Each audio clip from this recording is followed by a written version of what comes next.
रामायण में एक प्रसंग आता है। हनुमान जी को जगाया जाता है। जो भी लोग हनुमान जी को लंका भेजने के लिए उत्सुक थे, वे सब उनकी प्रशंसा करने लग गए। वे कहने लग गए कि हे हनुमान जी, आप में अग्नि का तेज है, आप में सूर्य की दीप्ति है, सूर्य का प्रकाश आप में है, धरती का धैर्य आप में है, जल की शीतलता आप में है, पवन का, वायु का वेग आप में है। इतना ही नहीं, हे मारुति नंदन, आप में सभी देवी देवताओं की शक्तियाँ आप में विराजमान है। आप अपने स्वरूप को पहचानिए कि आप क्या हो।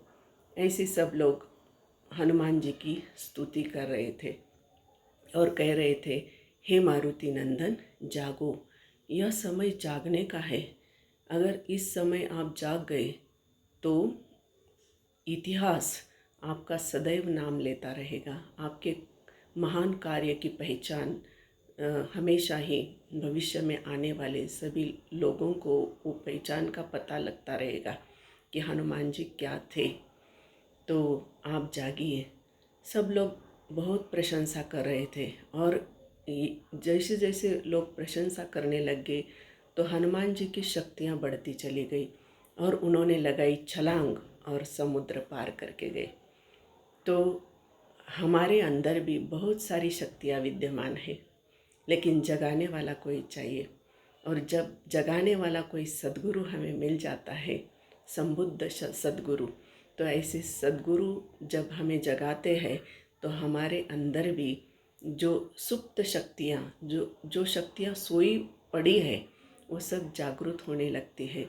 तब हम भी कुछ महान कार्य करने के लिए तैयार होते हैं, उठ करके खड़े होते हैं। और जैसे जैसे हम एक एक कार्य को करने लगते हैं और उसमें सफलता हासिल होने लगती है, तो और आत्मबल, आत्मविश्वास बढ़ने लगता है। फिर हम दूसरा कार्य करने के लिए तैयार होते हैं। तो ऐसे उदाहरण महाभारत में भी दिए हुए हैं। और भगवत गीता में श्री कृष्ण अर्जुन को ऐसे ही जगाने का प्रयास कर रहे हैं। और वे कहते हैं, अर्जुन को क्या कहते हैं वे, उत्तिष्ठ परतपः। अर्जुन को कह रहे, हे परम तप, हे परम तपस्वी, उठ जाओ, खड़े हो जाओ। और जिस युद्ध के लिए तुम्हें युद्ध करना चाहिए, तो वहाँ हार मानकर मत बैठो, वहाँ तो तुम्हें लड़ना ही होगा। इसलिए तुम तपस्वी हो, योद्धा हो, अपने अंदर की योद्धा को जगाओ। ऐसा उपदेश भगवान श्री कृष्ण कर रहे हैं। इतना ही नहीं, कठोपनिषद में भी यम ने नचिकेता को कहा, उत्तिष्ठत जागृत प्राप्य वरान्य बोधत। उठो, जागो, और जो प्राप्त करने योग्य है उसे प्राप्त करो। ऐसा संदेश वहाँ भी आता है।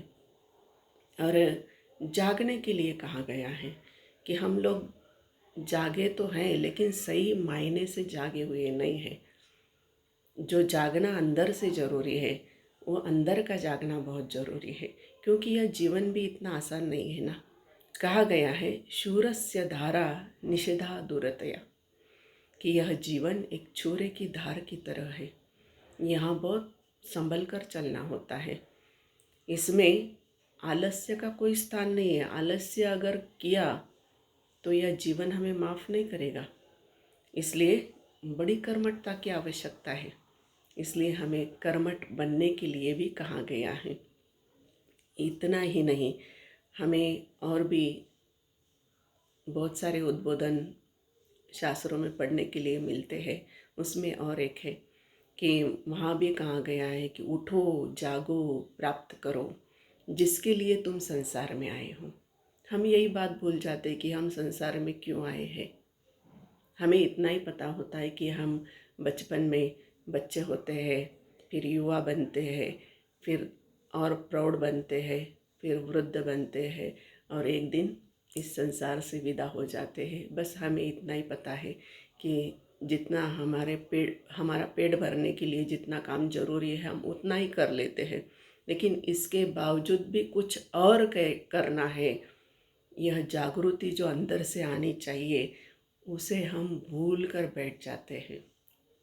इसलिए यह हमें जागृति आती है महान पुरुषों के श्री चरणों में बैठने से, उन्हीं से ज्ञान प्राप्त करने से।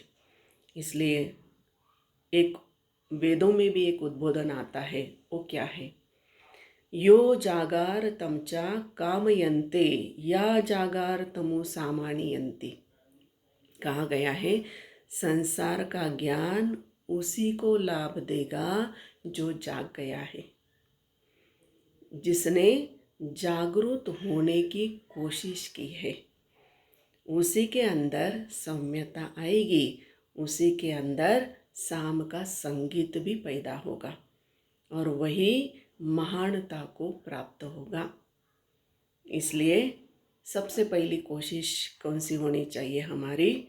कि जागने की होनी चाहिए। जागो, अंदर से जागो, अपने आप को जगाओ, अपने आप की थोड़ी प्रशंसा भी करो कि तुम इतने अच्छे हो, तुम भले आदमी हो।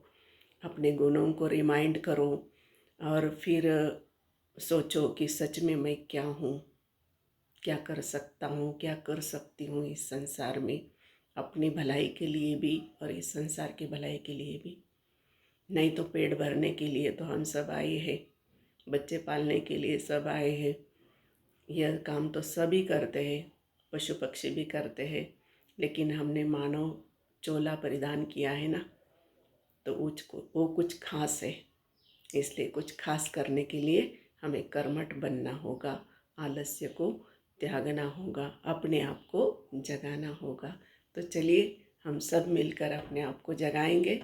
सभी को हरिओम। सब खुश रहे, निरोग रहे, स्वस्थ रहे और जागे रहे।